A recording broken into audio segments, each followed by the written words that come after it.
the more we can make it simpler and faster and easy to read, the more chance we've got of our busy, overstimulated, over informationized and getting dumber audience to connect with it. And so there's software built into Word that tells you what your copy is, actually what grade it is. If you switch it on and know how to use it, you can tell. So I can share my screen again. So I'll just show you. So this was an email that I sent to my list, I don't know, a day or so ago, just about the Super Bowl. And so basically there's a thing called the Flesch-Kincaid reading score, and there were two academics, US academics, I think, or maybe they were Canadian, called Flesch and Kincaid, and what they basically worked out is word length, word complexity, and sentence length determines the reading level of whatever it is that you're writing. And you can actually, there's software within Word, you can turn it on. And so I'll show you the end part and then go back and show you how to turn it on. So if this is the copy of the, it's 341 words. So if I just go into editor, I do all the things over here, and so I've corrected or whatever.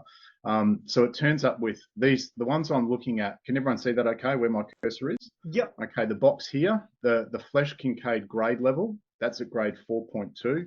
Beauty, I'm happy with that. That's going to be really, really easy and accessible for everyone to read, and that's what I'm aiming for. The other thing you want is the Flesch reading ease of 80. It's got to be 60 or above. So I want this one here, the FK grade level, I want that 8.5 or below. And this one here, the reading ease, I want it at 60 or above. They're my parameters.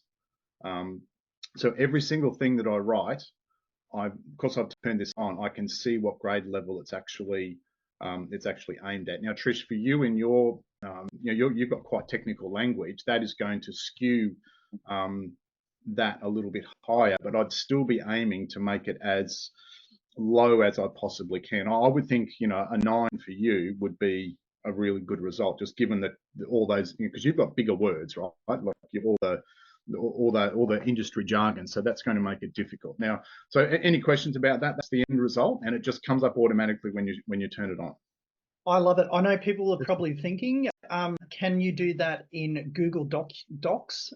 Let me find out. I'm sure there is a way. I think the other one, you can do that in Hemingway as well, right, Steve? Yeah, Hemingway's similar result. Yeah, and I think Grammarly does as well. Grammarly as well. Yeah. But if you're just doing it in a Word doc, so all you do is you go to file, proofing. Hang on. Options maybe. Okay, yeah, options. So file, options, you get to proofing, and all you've got to do is tick the show readability statistics. As soon as you tick that, click OK, it then applies it to every single Word document you do from then on, and you'll know what grade level your writing is at. And it really is, like, I don't take it as absolute gospel. But it's if something's come in for me at 12.2 or something, I'm going, hang on, I've got to do something about that. It's probably too hard to read.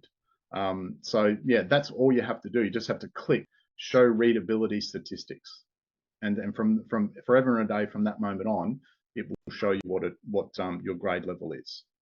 So yeah, I think it's a really good thing. And one of the other things, just you see how spread out and kind of easy that is to get into. That's kind of what I aim for in my communication. Just because it's anything, yeah, and anything really dense and like big paragraphs, it's kind of daunting for a reader, even a word nerd like me. It's kind of daunting to get into. So I try and space it out so it's a really easy thing to read. And yeah, you're right, John. You can see it's conversational, lots of short sentences and so forth. Now that's, again, everything is situational. So that's me in my chatty self talking to my list. But it might be a little bit different in some of your communications, but that's what I go for as much as possible. Steve, what do you think the reading level should be for our group, where it's mostly business leaders, business executives? Should it still be 8th grade, or should we aim a little higher? I would. I mean, if it's, see, that for copy to work well, the speed of the read is important. We want them to be able to read it as quickly as possible. So Yeah. I still aim for, when I'm writing at business leaders, which I write for a lot, I still aim for 8.5 or less and 60 or above. Now, if it goes to 8.7 or 9, you know, I'll go back and have a look and see where, you know, where I could maybe make it a little bit shorter. But you've still got to remember, right? They're still human beings. They're still busy. They're overstimulated. They're, you know, all of that sort of thing. So all of those issues that affect a consumer also affects a business leader. And I guess the other thing too is, human to human, you don't want to come across as what we would say in Australia as a wanker, but someone who's trying to sound all high and mighty. You know, if it's one-to-one communication where you're having a conversation with the other person, you know, so instead of saying something like you know, it's expeditious, you'd say fast. You know, the results are expeditious. Well, you get fast results. Yes. Everyone knows what that is, right? So that it's that kind of thing that I've always got in my mind. No matter who it is, how can I make the communication simpler and easier and